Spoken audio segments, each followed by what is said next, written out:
These are orangutans? Yes, we're gonna put them on. I'm totally putting these on. So you get the feel. The kids really like it because they get the. No, that's cheating. That's cheating? Yeah. Okay, I'm putting on the orangutan arms here. This is great. This is are their fingers really this long? Yeah. Okay, this is Joe and Josephine from the ABQ Biopark, and we're talking about orangutan conservation this morning. And they brought on, these are like amazing.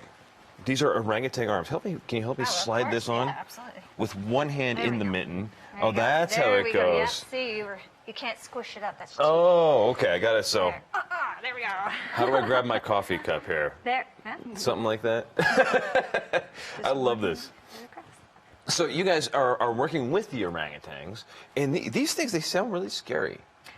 Even though they're cute and fluffy and smart and everything, they seem actually kind of scary, as we were talking earlier.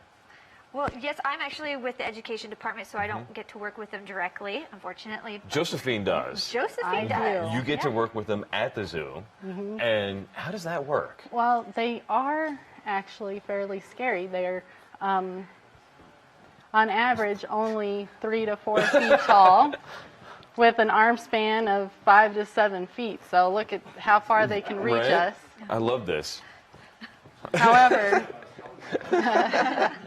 after 10 years of working with them, you create a bond with them. Oh. So You have like buddy orangutans? we are. You go out for drinks together? We're more like a family than boss and Animal? employee. Yeah. Boss and kept animal. And these things, they're super strong, right? They are. About 7 times stronger than the average person. Wow, so like 45 times stronger than me. Yes. That's awesome. I love that. But they really are endangered, right? There's some real issues with these guys in the wild. There are. Josephine knows that they're highly endangered, and that's where education comes in. That's where zoos come in. That's why we're here today, is to talk a little bit about our event that we have coming up November 14th. It's we're calling it Orangu-Wareness Day. It is actually an international celebration. It is called Orangutan Caring Week, and it goes on for a whole week. But we're going to be celebrating. I like that. You're cheating. You're not I'm using trying.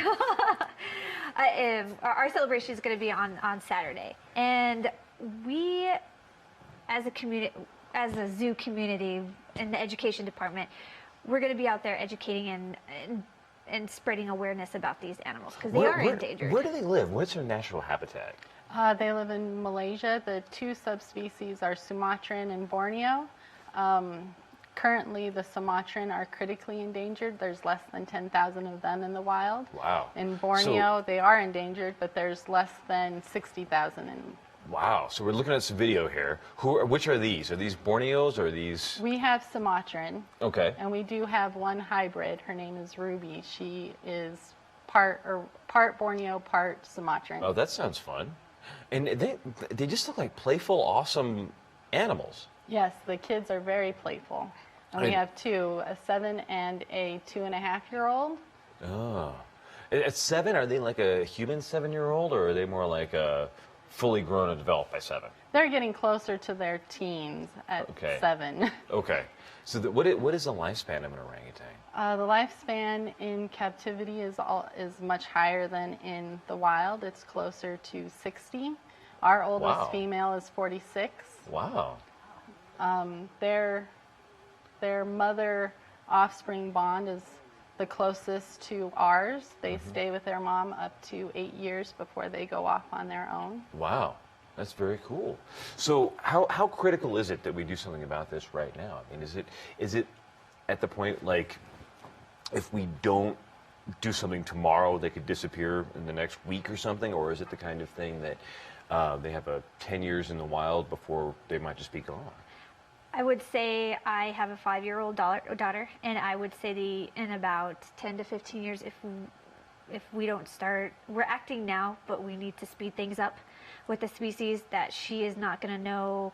She's only going to be able to know of orangutan in a zoo. In a zoo. Yeah, that's the only place she's going to know where they exist. Wow. And there are lots of animals like that right now. There are, yeah. We have amazing species all in the zoo, but some days we focus on one species, like the orangs. They're an awesome ambassador. And on November 15th, on our celebration, we're gonna have enrichment making stations, so the kids can come down and make their enrichment. When I mean by enrichment is like paper towel tubes. They can color Something to play them. with? You color them, and then they get sent to the keepers. They can write little notes like "I love you, Pixel." It's so cute. little bags. And then the keepers get it, and they stuff like food or little treats in there. And then the kids get to see the enrichment being thrown over and, you know, torn apart by the orangs. It's really awesome. And then also That's cool. we'll have discovery stations that have cool bio-effects like this. Is that how big one of their hands This actually is an is? actual casting of an orangutan hand. How did you get an hand. orangutan to sit still long enough you could do a casting of his hand? Well, That's- you would do that during a normal physical exam. Oh. When the vets come in and we'll put them to sleep and probably over a half hour do blood work, heart check, teeth check. We actually have human doctors who come in to check on all our great apes. Very cool. And how many great apes are there? I know I've heard that term, and I know that, like, you know, I've seen the old, you know, the documentaries and things, the old National Geographic stuff. How many great apes are there? I mean, there are species of great apes. There's 4. Okay. You have the orangutans. Hold on and 1 second. That would be 4. 4. Ooh, there we go. So we got orangutans, You have orangutans in Malaysia, and then in Africa you have gorillas, right?